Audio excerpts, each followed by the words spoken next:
কুষ্টিয়া কুমারখালী উপজেলার চাঁদপুর ইউনিয়নের ধলনগর গ্রামে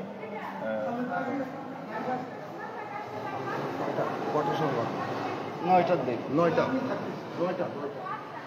দিকে কিন্তু একটি সংঘর্ষের ঘটনা ঘটেছে। এই সংঘর্ষে এখন পর্যন্ত চারজন হসপিটালে ভর্তি হয়েছেন।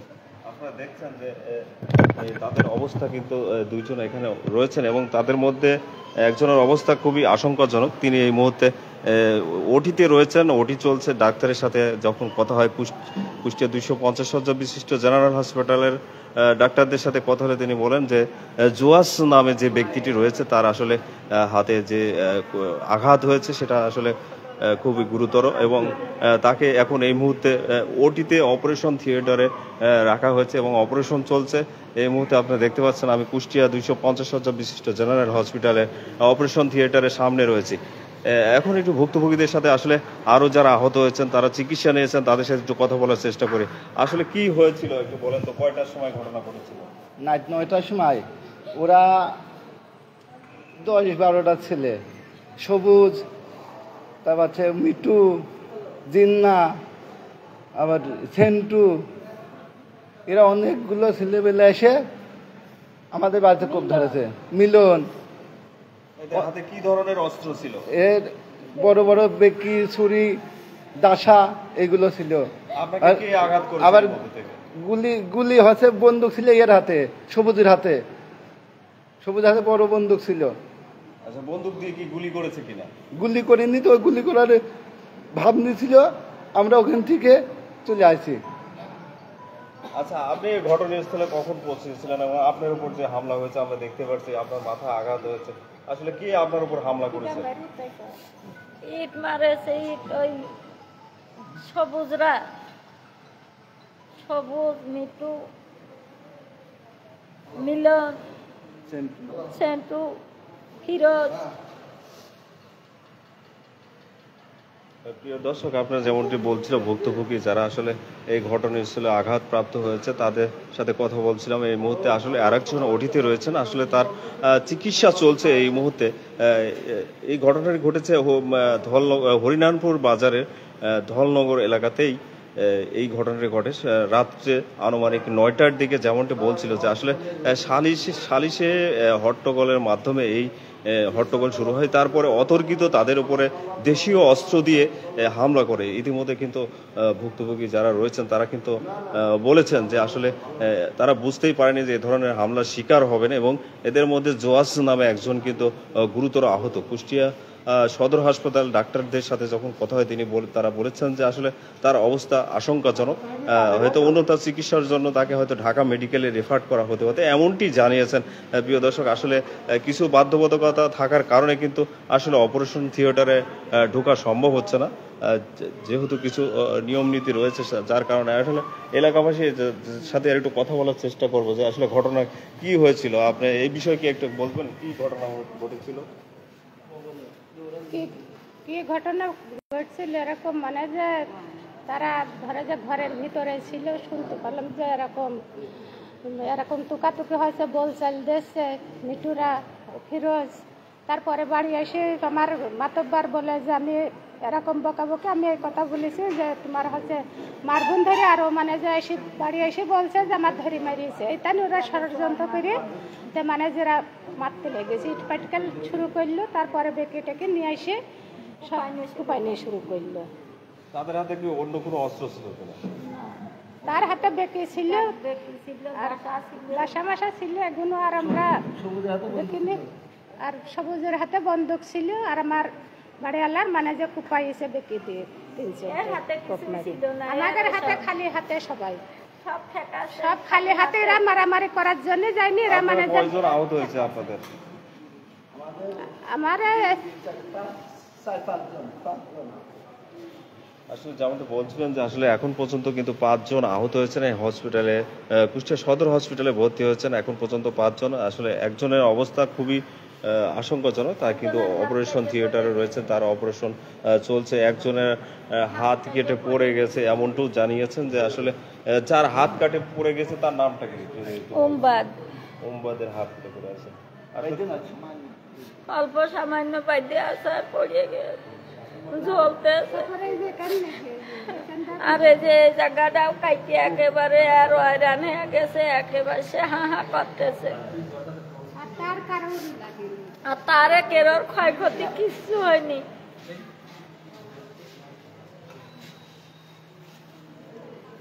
প্রিয় দর্শক, যেমনটি জানাচ্ছিলেন যে আসলে এলাকাবাসী কেউ আছে কথা বলবো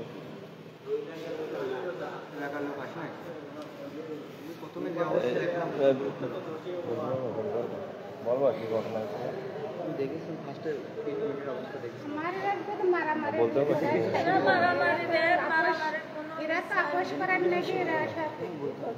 আচ্ছা, কি হয়েছিল আপনি ঘটনা সম্পর্কে একটু আমি বলুন যে তো। আসলো আন্টি আসলো যখন দেখলাম কি যে আসলে পিঠ তো দেখার মতন নেই আর কি, পিঠের যে অবস্থা, পিঠের অবস্থা আসলে দেখার মতন নাই। প্রথমে যখন আসলো সে তো মনে করেন যে সেন্স আসে নাকি আমি সঠিক বলতে পারবো না, সেন্সলেস বোধ হয়। তাদের মনে করেন সবাই ছুটাছুটির ভিতরে আসে, আর এদের দেখা যাচ্ছে মুরব্বী মানুষ, তার অবস্থা একেবারে অসহায়। সে তার মতন মানুষকে যদি মারে তাহলে তারা মানুষের ক্ষেত্রেই তো পড়ে না আমার মনে হয়। এনাদের মতন মানুষকে যদি কেউ মারে তাহলে কীরকম হয়? আর যারা আছে তারা অবশ্যই দিন মজুরি, আমার যা মনে হলো দেখে দুজন আসলো। আসলে এই ঘটনায় আসলে আপনারা প্রশাসনের কাছে কি দাবি জানান, একটু যদি বলতেন প্রশাসনের?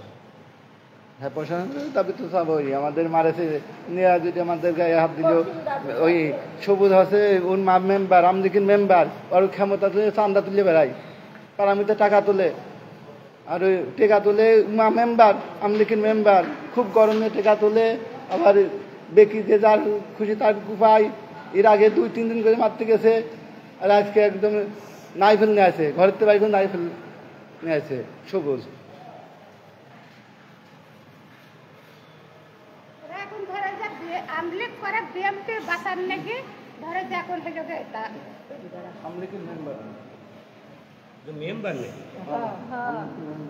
দিলে তো নাচ নিতে হয়। এই যে ক্ষমতা প্রিয় দর্শক, আসলে এই ঘটনাটি ঘটেছে কুষ্টিয়া কুমারখালী উপজেলার সাতপুর ইউনিয়নের ধলনগর গ্রামে। কিন্তু এই সংঘর্ষের ঘটনা ঘটে রাত আনুমানিক 9টা সাড়ে 9টার দিকে। এই ঘটনায় এখন পর্যন্ত 5 জন কিন্তু কুষ্টিয়া সদর হসপিটালে ভর্তি হয়েছেন। একজনের অবস্থা আশঙ্কাজনক, আসলে অপারেশন থিয়েটারে রয়েছে, তার অপারেশন চলছে। আরেকজন উম্মাদ নামে একজন রয়েছে, তিনি তার কিন্তু একটি হাত কেটে পড়ে গিয়েছে, এমনটি কিন্তু আসলে ভুক্তভোগী যারা রয়েছেন তারা কিন্তু আমাদেরকে জানিয়েছেন। আসলে এই ধরনের ঘটনা কুষ্টিয়া আইন শৃঙ্খলা পরিস্থিতির আসলে যে অবনতি চিত্র সেটা কিন্তু দেখা যায়, যে আসলে প্রায় সংঘর্ষের ঘটনা কিন্তু ঘটছে, ছিনতাই, কিডন্যাপ সহ নানা ঘটনা কিন্তু ঘটে যাচ্ছে একের পর এক এই কুষ্টিয়া জেলাতে।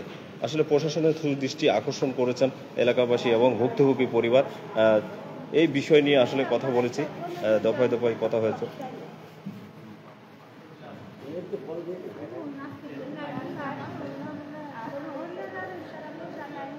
আরেকজন রয়েছে, আসলে তাদেরকে একটু দেখানোর চেষ্টা করি। আসলে তিনি কিন্তু এই মুহূর্তে 10 নম্বর ওয়ার্ডে আরেকজন উম্মাদ নামে একজনকে পাঠানো হয়েছে, তার একটু বক্তব্য নেওয়ার চেষ্টা করবো এই মুহূর্তে। আপনার সাথেই থাকুন প্রিয় দর্শক। আসলে কুষ্টিয়া এই ঘটনাটি ঘটেছে কুষ্টিয়া কুমারখালী উপজেলার চাঁদপুর ইউনিয়নের দুজনের অবস্থা আশঙ্কাজনক। একজন কিন্তু অপারেশন থিয়েটারে রয়েছে, অপারেশন চলছে। আসলে কিছু বাধ্যবাধকতার কারণে কিন্তু আসলে সেই অপারেশন থিয়েটারে দেখানো সম্ভব হচ্ছে না আপনাদের, তবে অপারেশন শেষে কিন্তু আসলে দেখানোর চেষ্টা করব। এই মুহূর্তে উম্মাদ নামে একজন ব্যক্তি রয়েছেন, আসলে তার হাতে এবং পায়ে যে এরকমটি আসলে জানিয়েছেন। এই মুহূর্তে তাকে একটু দেখানোর চেষ্টা করব যে আসলে এই অবস্থা, চিকিৎসা চলছে। আসলে উম্মাদ আলীর সাথে আসলে গুরুতর আহত এই মুহূর্তে কিন্তু 10 নম্বর ওয়ার্ডে তিনি রয়েছেন, তার অবস্থা কিন্তু আশঙ্কাজনক। দুইজন আসলে গুরুতর আহত হয়েছেন, তার মধ্যে উম্মাদ একজন এবং জজ, তিনি কিন্তু এখন পর্যন্ত অপারেশন থিয়েটারে রয়েছেন। আসলে তার হাতে এবং পায়ে বিভিন্ন জায়গায় কিন্তু আসলে কি হয়েছিল ভাই, যদি একটু বলতেন। এখানে আমাদের এলাকারই হলো আপনার দুই পক্ষের একটা বাঁশের ঝাড় নিয়ে এটা কথা সৃষ্টি হয়। বিতর্কিত করতে গেলে এখানে আমাদের কাকা বলেন, বাপ বলেন, যারা মুরব্বী কোয়ালিটি আছে একটা সমাধান দিতে যায়। এই সময় ওই বিরোধী পক্ষের ওরা মনে করেন যে এটা না মেনে নিয়ে এটা ঝামেলা এটা সৃষ্টি করার জন্য ওরা আর কি উৎসাহী করছে এদের। এটা করার পরে ওরা মনে করেন যে সবাই একে একে সব এক জায়গা হয়ে এসে মনে করেন যে এরকম আমাদের এদিকে যাদের পাইছে সকলেরই মনে করেন যে এইভাবে মানে দুর্ভিক্ষের মতো খুব জঘম ভাবে কোপাইছে, অনেকেরই কোপাইছে এরকম। তাদের হাতে কি ধরনের অস্ত্র ছিল? এরা বড় বড় চাবাদি ছিল, রামদা ছিল, বেকি, অনেক কিছু ছিল। কারা কুপিয়েছে যদি একটু বলতে? এগুলা করেছে আমাদের এলাকারই আছে। এটা হলো আপনার মহিলা মেম্বারের স্বামী হলো জিন্না আছে, জিন্নার হলো 2 ছেলে আছে। নাম বলবো নাকি? হ্যাঁ, নাম বলেন সব। মেম্বারের নাম হচ্ছে জিন্না, আর মেম্বারের ছেলের নাম হলো সবুজ, তার ছোট ছেলের নাম হচ্ছে রাকিব। আর এদিকে আছে হচ্ছে রশিদ, আর রশিদের ছেলে হচ্ছে আনিস। আর এদিকে আছে হলো আপনার মিলন আছে, তারপরে আপনার সেন্টু আছে, আর আছে হলো আপনার লালটু, ফিরোজ আছে, আর হলো আছে আপনার এদিকে আছে হলো আর কে ছিল, অনেকে এরকম আরো অনেকেই ছিল। আমি তো ওইভাবে এখন আমার আব্বুর এই অবস্থা আমি তো ওইভাবে বলতে পারছি না, বুঝছেন? আপনার আব্বুর কোথায় কোথায় আরো অনেকে আছে। আমার আব্বুর হাতের এখানে কবজির টেন্ডন আর হলো আপনার হাড় কেটে গেছে, আর পায়ে এখানে কোপ মারিছে, এখানে পায়ের এখানে অনেক মাংস কেটে গেছে, প্রায় মানে 8-10টা ছেলে লাগবে। আর এখানে হাতে একদম টেন্ডন কেটে গেছে। এদের যে হলো ফিরোজ ছিল, ও হলো মানে আপনার হলো কোনো দলমল কোনো কিছু না, মাত্র বিএনপির কিছু নেতাদের মানে পিছন পিছন থেকে কোথা থেকে মানে অবৈধ অস্ত্র নিয়ে আসছে। অবৈধ অস্ত্র নিয়ে এসে ওইগুলা দিয়ে মনে করেন যে ওদের মানে যেসব লোকজন আছে, হ্যাঁ ফিরোজের হাতে অবৈধ অস্ত্র ছিল। প্রিয় দর্শক, আসলে ভুক্তভোগীর সাথে কথা বলছিলাম। আসলে এখানে আসলে যে যাকে দেখতে পাচ্ছেন তার নাম উম্বাদ আলী। তার কিন্তু হাতে কবজিতে আসলে কোপ লেগেছে এবং পায়ে কোপ লেগেছে। আপনারা দেখতে পাচ্ছেন যে আসলে তার অবস্থাও খুব এখন পর্যন্ত সেন্সলেস অবস্থায় রয়েছেন। আর একজন কিন্তু জুয়াস নামে একজন ব্যক্তি কিন্তু অপারেশন থিয়েটার রয়েছে, তাকে কিন্তু এই মুহূর্তে আসলে দেখানো সম্ভব হচ্ছে না, যেহেতু ওটি চলাকালীন আসলে অপারেশন থিয়েটারে ঢোকার প্রবেশাধিকার সম্পূর্ণ নিষেধ। সেই ক্ষেত্রে আসলে দেখানো সম্ভব হচ্ছে না। এখন পর্যন্ত এই সংঘর্ষে 5 জন, একজন নারী সহ 5 জন কিন্তু কুষ্টিয়া 250 শয্যা বিশিষ্ট জেনারেল হসপিটালে ভর্তি হয়েছেন। তাদের মধ্যে 2 জনের অবস্থা আশঙ্কাজনক। ডাক্তারের সাথে কথা হয়েছে, ডাক্তারের সাথে যখন কথা হয়ে বলে যে আসলে একজনকে আসলে ঢাকা মেডিকেলে রেফার করা হতে পারে, এমনটি জানিয়েছেন। তাদের অবস্থা খুবই খারাপ এমনটি জানিয়েছেন। চিকিৎসা চলছে আসলে অপারেশন থিয়েটারে তাদের নিয়ে। এই ঘটনাটি ঘটেছে কুষ্টিয়া কুমারখালী উপজেলার চাঁদপুর ইউনিয়নের ধলনগর এলাকায়। সংঘর্ষের ঘটনাটি ঘটে হরিনানপুর বাজারে, ইবি থানার হরিনানপুর বাজারে কিন্তু এই সংঘর্ষের ঘটনাটি ঘটে বলে ভুক্তভোগী পরিবারটি জানিয়েছে।